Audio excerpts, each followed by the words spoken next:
O volume de vendas de carros 0 km sofreu mais uma queda.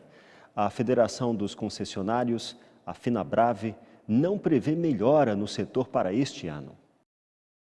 De acordo com a Fenabrave, foram emplacados pouco mais de 181 mil carros, caminhões e ônibus no mês passado. Em julho de 2015, foram 227 mil, uma queda de mais de 20%. No acumulado do ano, o volume é 24% menor do que o registrado entre janeiro e julho do ano passado. De acordo com a federação, o primeiro semestre deste ano foi o pior em 10 anos. E diante dos resultados dos primeiros 7 meses do ano, a Fenabrave revisou as projeções de venda para o ano todo. Agora, a previsão é de queda de 16% sobre o resultado do ano passado. Mesmo assim, a estimativa é melhor do que a da Anfávia. A Associação das Montadoras espera uma queda de 19% no ano. E uma descoberta tem deixado muita gente literalmente com medo de qualquer mosquitinho. O vírus Zika foi encontrado no pernilongo comum, aqueles que também são conhecidos como muriçoca. E esse mosquito, que é muito mais comum que o Aedes aegypti, também pode transmitir o vírus. E agora a situação pode ser muito mais assustadora. Uma pesquisa inédita da Fundação Oswaldo Cruz detectou o vírus Zika em pernilongos comuns. Quem fala conosco é a Estela Zuna, que é médica da Vigilância Epidemiológica. Doutora, o que esse estudo explica? O que ele aponta?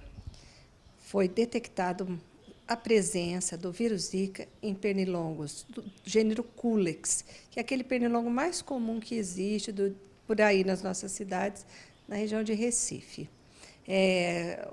A pesquisa é da Fundação Oswaldo Cruz, do Rio de Janeiro, que é uma entidade de saúde pública de grande credibilidade, muito importante no nosso país. É necessário que isso seja complementado e que seja demonstrada a efetividade da transmissão. Que está ali o vírus Zika, já foi visto.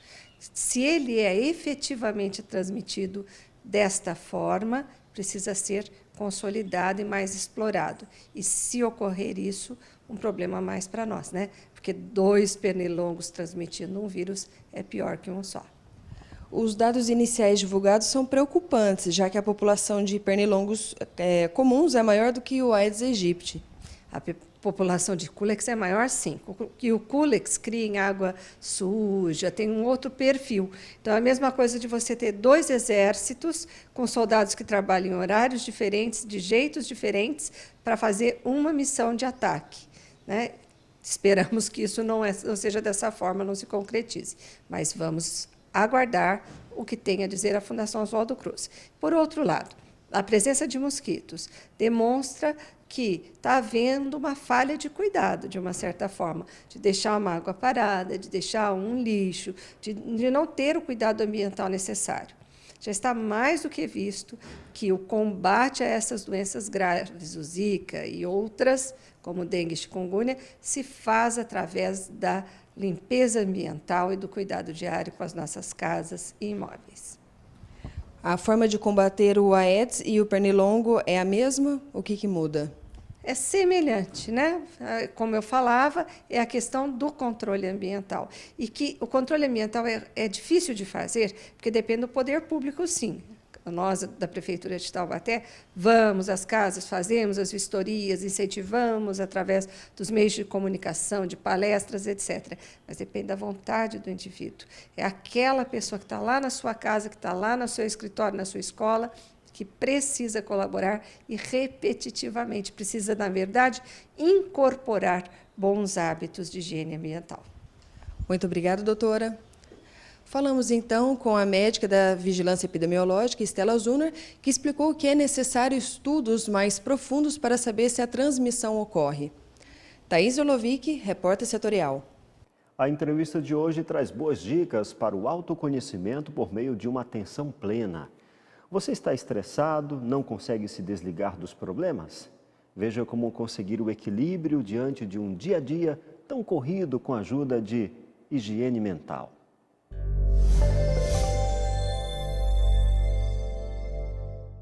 Outro dia, acompanhando uma entrevista do Tite, treinador do Corinthians, vitorioso, agora na seleção brasileira, ele dizia que utiliza, dentro da sua tática, da sua técnica, do seu modo de agir, um programa conhecido como atenção plena.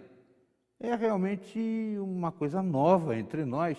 E aqui no Vale do Paraíba já tem gente que está se esmerando nisso, né? Um programa que está sendo desenvolvido aqui pela Andréa Zeppelin, que está aqui conosco. Tudo bem, Andréa? Tudo bem. Grande satisfação em tê-la aqui Obrigada, conosco é um para prazer. falar de alguma coisa nova para todos nós e vitoriosa para o Tite, que é o técnico mais festejado no Brasil hoje em dia. Exatamente.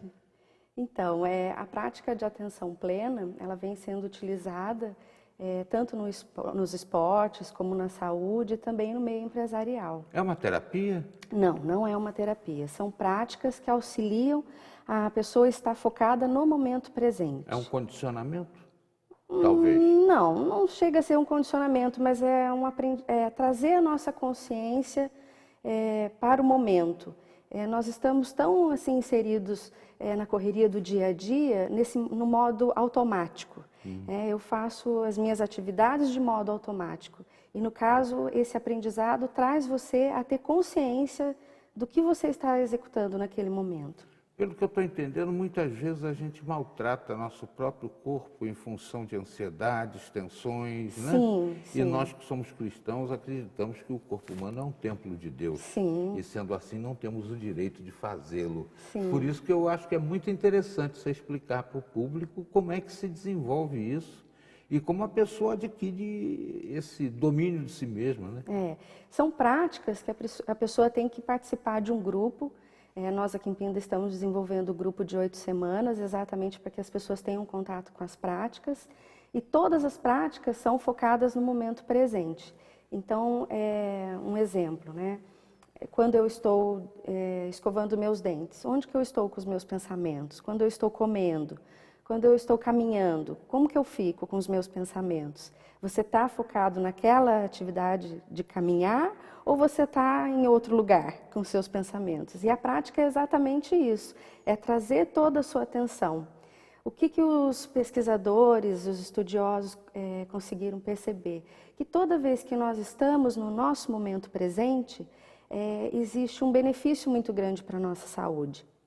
Então, se eu fico com os meus pensamentos lá no passado ou lá no futuro, eu crio, né, uma condição de estresse, de ansiedade, de preocupação. E isso não é saudável, né? A gente sabe que algumas doenças, algumas patologias, elas estão muito relacionadas a ficar pensando só no passado, ou ficar pensando só, né? ou alimentando tristeza, exatamente. Então, essa prática, ela traz você para esse momento.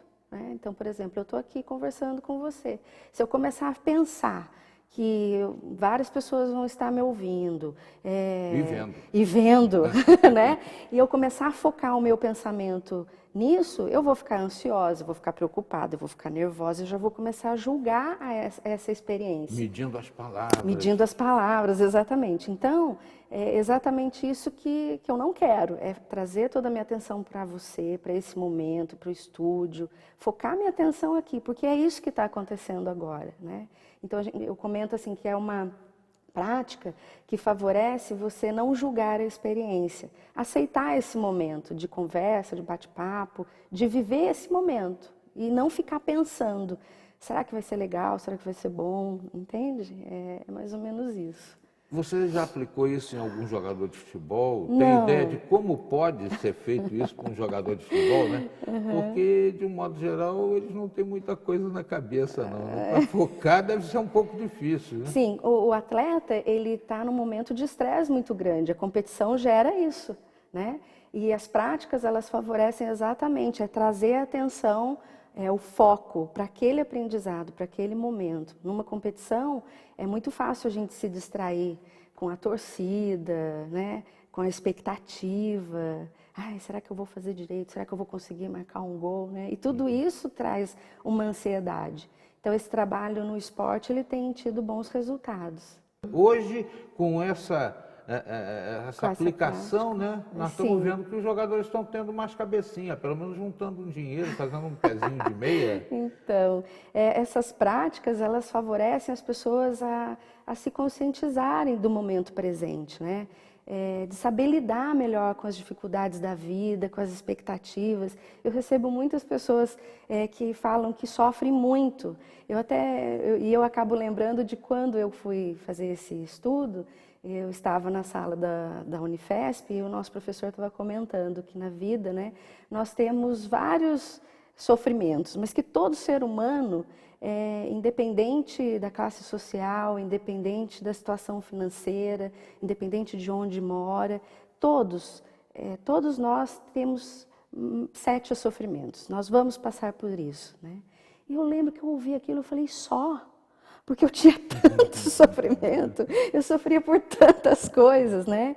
E hoje eu consigo perceber que como que favorece. Eu paro, penso, eu vejo os colegas que fazem a prática, né? As pessoas que passam pelo programa, que falam isso. Nossa, André, eu sofria tanto e hoje eu vejo que nada mais era que os meus pensamentos, as minhas ansiedades. Ô, André, eu vou pedir para você falar para a gente sobre esses 7 sofrimentos. Também gosto aí da ideia dessa força da mente, Sim, né? Sim. No livro do professor Weissenperl, que é O Poder do Pensamento Positivo, Sim. o professor Carlos Torres Pastorino, né, que falava sobre o Conhece-te a ti mesmo e higiene mental. Mas esses 7 sofrimentos me deixaram aqui Curioso. Então, vou mas falar... vou te pedir para aprofundar esse assunto na certo. sequência da entrevista aqui ok. no Repórter Setorial. Já estaremos de volta com Andréa Zeppelin, nos falando hoje sobre atenção plena. Preste atenção você em casa.